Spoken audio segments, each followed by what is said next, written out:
You're watching South Asia Newsline and here are the top stories we are tracking for you on Friday, the 28th of July. India keen to be trusted chip partner and supplier, says PM Modi.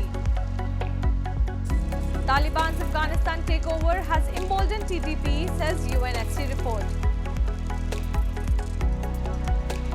And pony owners in Jammu and Kashmir make a quick buck during Amarnath Yatra.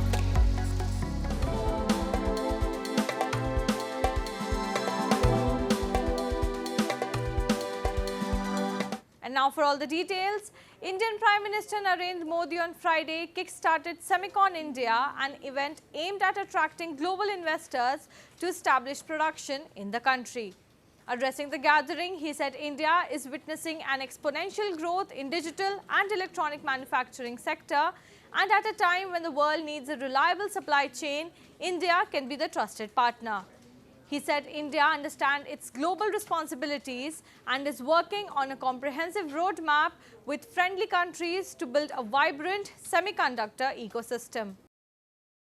Bharat को इस बात का भी एहसास है कि semiconductor सिर्फ हमारी जरूरत ही नहीं है, दुनिया को भी आज एक trusted, reliable chip supply chain की जरूरत है। दुनिया की सबसे बड़ी डेमोक्रेसी से बेहतर भला ये ट्रस्टेड पार्टनर और कौन हो सकता है? The Semicon India conference also witnessed announcement from US chipmaker Advanced Micro Devices, which said it has planned to invest around $400 million in the country over the next 5 years. The investment bodes well for the event, which is the Prime Minister's latest attempt to attract investors into the chip industry after his initial bid to offer incentives floundered. Both houses of the Indian Parliament were adjourned after yet another day of chaos over the violence hit Manipur, with the opposition demanding an elaborate statement by Prime Minister Narendra Modi on the matter. The 26-party opposition INDIA alliance has moved a notice of no confidence in the Lok Sabha against the government over the Manipur issue.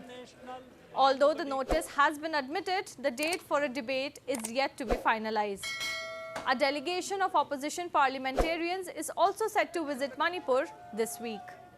India block के साथी राजनीतिक दल अपने प्रतिनिधियों का एक समूह बनाकर पूरा इंडिया ब्लॉक का एक डेलीगेशन मणिपुर जाएगा और उद्देश्य बस इतना ही है कि मणिपुर में जाकर वहाँ की वस्तुस्थिति क्या है उसे देखें, समझें, मणिपुर के लोगों के साथ कंधे से कंधा मिलाकर खड़े हों, उनके आंसू पोंछने का प्रयास करें, उन्हें सांत्वना दें और वापस आकर संसद के भीतर सरकार को इन सारी चीज़ों से अवगत कराएं कि वास्तव में मणिपुर में हो क्या रहा है, मणिपुर क्यों जल रहा है, क्या वहाँ पे स्थिति है। Meanwhile, the Ministry of Home Affairs informed the Supreme Court on Thursday that the CBI will take over the probe into the viral video of two women being paraded naked by a mob in Manipur. The government said it had a zero-tolerance policy towards crimes against women and requested the court to shift the case outside the state while fast-tracking completion of trial in 6 months. Manipur police has so far arrested 7 people in connection with the case. India has lodged a strong protest with China after 3 athletes from India's Arunachal Pradesh were issued stapled visas instead of stamped ones by the Chinese mission. India's Foreign Ministry spokesperson Arindam Bagchi said China's behavior was unacceptable. He said India's consistent position is that there should be no differential treatment on basis of domicile in the visa regime for Indian citizens holding valid Indian passports, and added that New Delhi has the right to suitably respond to such actions. Earlier this year, Beijing had also renamed 11 locations in Arunachal Pradesh, saying it is part of Chinese-controlled Tibet.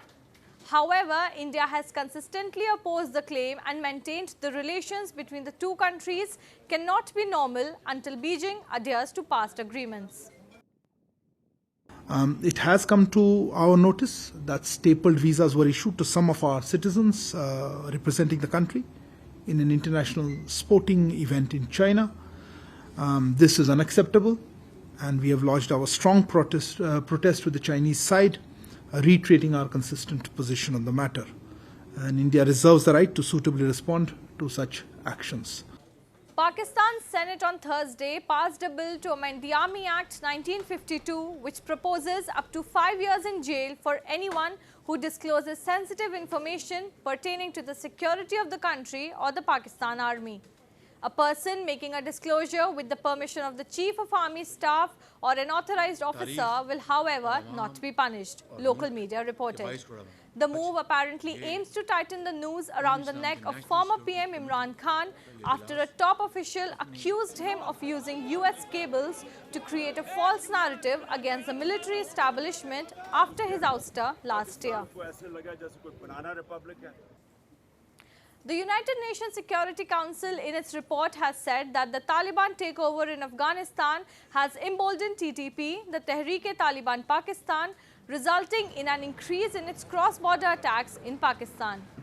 Afghanistan remains a place of global significance for terrorism, with approximately 20 terrorist groups operating in the country, the report states.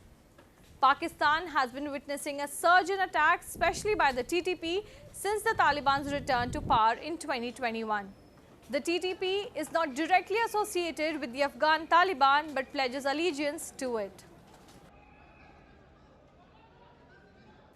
In the backdrop of picturesque mountains, it is a daily routine of Indian soldiers to conduct drills of mountain climbing and crevasse crossing as they train themselves in mountain warfare at the Kargil Battle School.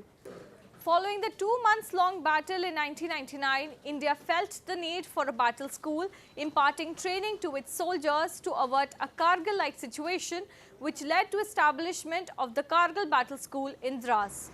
The Mountain Warfare Academy, which has the motto, "We make mountain warriors," imparts 3 weeks pre-induction training to security personnel to combat their enemies in high-altitude areas. Part of the training includes casualty evacuation and survival skills, which play a key role during conflict situations. Amid tensions with China and Pakistan across the mountainous region, this training comes into help when the soldiers fight the more difficult battle with their minds and bodies. Pony owners and ferrymen are rejoicing over a large number of pilgrims arriving to Jammu and Kashmir.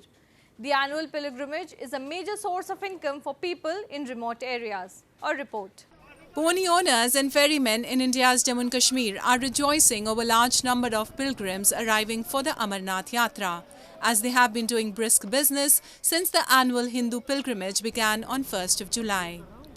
During the 2-month-long pilgrimage, devout Hindus either trek or proceed astride on ponies or in palanquins to the cave shrine of Hindu god Lord Shiva.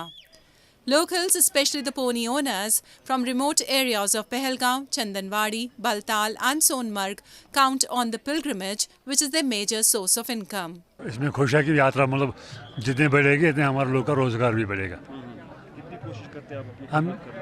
हम भी बहुत कोशिश करते हैं अपनी तरफ से sir सेवा करने की। जो लोग चल नहीं सकते उनको बाबा के दर्शन करने हैं, वो इनकी मदद से अच्छे से दर्शन हो जाते हैं। घोड़े पे बैठ के आराम से वो पालकी, ये अच्छी सुविधा है अमरनाथ यात्रियों के लिए। बहुत प्रशासन ने बहुत अच्छी व्यवस्था कर रखी है।